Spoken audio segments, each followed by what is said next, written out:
Have you ever wondered what it would be like to encounter a grizzly bear up close? Known for their immense strength, sharp claws, and unpredictable nature, grizzlies are some of the wild's most powerful and dangerous creatures. Don't forget to subscribe and leave your comments. And now follow us. Story 1. In the fall of 2003, deep in the remote Katmai National Park and Preserve in Alaska, Timothy Treadwell and Amie Huguenard embarked on what would be their final expedition among the bears they adored. Treadwell, a charismatic, controversial figure, had spent 13 consecutive summers living alongside Alaska's wild grizzly bears, adopting the self-imposed role of their protector. He and Huguenard, his girlfriend, shared a passionate love for nature. Yet despite their fascination with the bears, their story would end in tragedy. Timothy Treadwell was no stranger to the dangers he faced. Over the years, he'd come to believe he had developed an almost mystical bond with the grizzlies, often camping near bear trails, sometimes just feet away from these apex predators. He felt that he understood them well enough to peacefully coexist, returning each year without weapons or bear spray, armed only with his camera, not even keeping an electric fence around his tent. He was outspoken about his choice to reject safety gear, confident that his gentle approach and his refusal to view the animals as hostile would keep him safe. Yet to park rangers and bear experts, his behavior was reckless and reckless.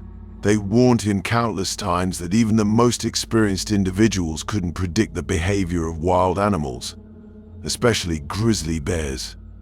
By the end of September 2003, Treadwell and Huguenard should have left Katmai. The days grew colder, food sources became scarce, and the bears prepared for hibernation. By now, the remaining bears were lean, irritable, and growing desperate for any sustenance they could find before winter. Treadwell's presence, now into October, was pushing the limits of safe cohabitation. Most bears he had grown to know personally had already retreated to their dens, but newly arriving, unfamiliar ones from the interior were lingering in the area, less accustomed to humans and more aggressive. On October 5th, 2003, Treadwell and Huguenard made one last radio call to a friend, cheerfully reporting their plans for the evening. What happened that night, however, remains partly a mystery, pieced together only through the harrowing sounds captured on an audio recording found at the scene. Around midnight, something prompted a bear to approach their campsite, and a struggle ensued. Treadwell, who typically kept his video camera nearby, managed to turn it on but did not remove the lens cap. The audio, now infamous in its raw horror, captured screams, desperate pleas, and the visceral sounds of a grizzly attack. It's believed that Treadwell was attacked first. He fought, shouting and yelling at the bear, attempting to drive it off. Huguenard, terrified, is heard frantically trying to find ways to help him, but without any weapons or tools, she was powerless. The audio suggests the bear continued attacking Treadwell until he fell silent. 2 moments later, the bear turned on Huguenard, who had nowhere to run. She too succumbed to the deadly attack.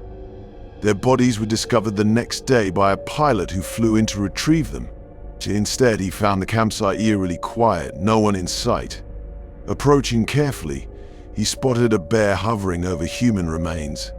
Alarmed, he radioed the authorities, who arrived with rifles in hand. The bear, seemingly fearless and highly aggressive, was shot upon approach. Later, 2 more bears had to be euthanized as they repeatedly displayed dangerous behavior. This decision weighed heavily on the park staff, who understood the tragedy extended beyond human lives, showing that even wild animals suffered from humans' decisions. The scene investigators found was horrific. Treadwell's partially eaten remains were scattered around the campsite, while Huguenard's remains were close to their tent. Among their belongings lay Treadwell's beloved cameras and journals, items he had used to document his life among the grizzlies. Through these, he had hoped to teach the world about the majestic creatures, often portraying them as misunderstood giants who could live peacefully with humans. But tragically, his efforts to romanticize these powerful animals ended in disaster. In the aftermath, many questions arose about Treadwell's methods and his ultimate impact on bear conservation. Some argued that his approach did more harm than good by humanizing bears, potentially encouraging others to approach them recklessly. Others believed his passion was sincere, though dangerously misguided. They felt his idealism blinded him to the reality that grizzlies, while magnificent, are inherently wild creatures with instincts that can shift in an instant. The haunting story of Timothy Treadwell and Amie Huguenard serves as a grave reminder. No matter how well we think we understand wild animals, they remain unpredictable. Grizzly bears specifically are territorial, and in times of hunger or stress, they can pose extreme danger to humans. The tragedy underscores the importance of respecting nature's boundaries and following strict safety protocols, even if that means sacrificing some closeness to wildlife. For those considering venturing into bear country, the message is clear: always keep a safe distance, bring necessary protective gear, and understand that every bear encounter carries risks. For while we may be drawn to the beauty and mystery of wildlife, it's essential to remember that we are visitors in their world. Story 2. In the spring of 2020, Patrick Madura, an experienced outdoorsman from Illinois, made his way to the wild and unforgiving landscapes of Alaska. A seasoned fisherman with a love for adventure, Madura felt a strong pull to Alaska's rugged terrain, particularly its rivers teeming with fish. The trip was supposed to be a rewarding experience, one filled with solitude, peace, and the pristine beauty that only Alaska's backcountry could offer. But in a terrifying twist, this journey would end in tragedy when he encountered one of the region's most fearsome residents, a grizzly bear. Madura, 43 years old, set out alone on June 8, 2020, heading toward a remote fishing spot along the Chakacamna River, a site so far off the beaten path that it was accessible only by small plane. While he was experienced in backcountry travel and familiar with wildlife precautions, Alaska's wilderness presents challenges that even the most prepared outdoorsmen sometimes find insurmountable. Bears in this area were known to be particularly territorial, especially in early summer as they scoured the rivers for food after the long Lynn winter. 2 days after he arrived, on June 10th, Madura's lifeless body was discovered, his remains bearing the unmistakable signs of a fatal bear attack. Details of his final moments remain mostly unknown, but evidence at the scene suggests that he likely didn't see the bear coming.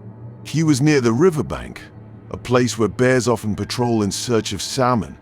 At some point, a bear presumed to be a large, dominant male approached and attacked with brutal force. Claw and bite marks left little doubt of the horror that had unfolded. The authorities later hypothesized that the bear had surprised him, reacting on instinct to a perceived threat to its territory or food supply. The remoteness of the location meant that help was out of reach, with no way to signal for assistance and no companions to help fight the bear or scare off. Madura faced his last moments alone. The bear's powerful jaws and claws would have inflicted injuries that no one could survive, let alone manage in isolation. When he didn't check in as planned, friends and family alerted authorities. Soon after, a search team was dispatched, but when they arrived, they found only his remains scattered around the site, signs of a struggle all around. This tragic encounter served as a sobering reminder of the dangers inherent in Alaska's wilderness. To local authorities and those who live among bears, the attack underscored that even experienced outdoorsmen like Madura are vulnerable. Alaska's wild areas are still home to apex predators with vast territories, heightened aggression, and instincts that kick in instantaneously when they sense intrusion. Bears, particularly those unaccustomed to humans, can react violently if they feel threatened or hungry. Alaska state troopers and wildlife experts carefully examined the scene and determined that Madura likely didn't provoke the bear. Rather, it was a combination of chance, territory, and timing that led to his death. They theorized that Maduro was too close to the bear's hunting grounds, and that, in this instance, his presence was enough to trigger the bear's lethal aggression. For experts concluded that his fishing setup and placement along the riverbank might have inadvertently made him appear as a competitor for food, thus provoking the bear's attack. In the days following the incident, Maduro's story became a chilling example in discussions about the risks of solo travel in bear country. For those who spend time in bear territory, his death is a stark reminder that even seasoned individuals should never assume complete control over the wilderness. Cheers, with their immense power and unpredictable behavior, are still untamed forces, driven by instincts that no amount of preparation or experience can entirely predict. The story of Patrick Maduro offers several takeaways for anyone venturing into bear country. First, it is essential to respect the sheer unpredictability of bear encounters and recognize that even areas that seem peaceful can hold hidden threats. Experts advise that travelers in bear-populated ring bring bear spray, travel in groups whenever possible, and remain vigilant at all times. Awareness of bear activity in the area and making noise while moving through likely bear territory can alert bears to a human's presence, which may help prevent surprise encounters. Lastly, Maduro's tragic end emphasizes the need for communication and check-in protocols. In remote areas, the ability to quickly signal for help can mean the difference between life and death. For solo travelers especially, carrying a GPS device or satellite phone can provide a lifeline. Cell service is out of reach.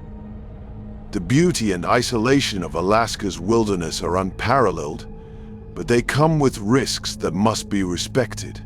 Patrick Maduro's story is a grim reminder of the wild's ultimate unpredictability and the price of underestimating its dangers.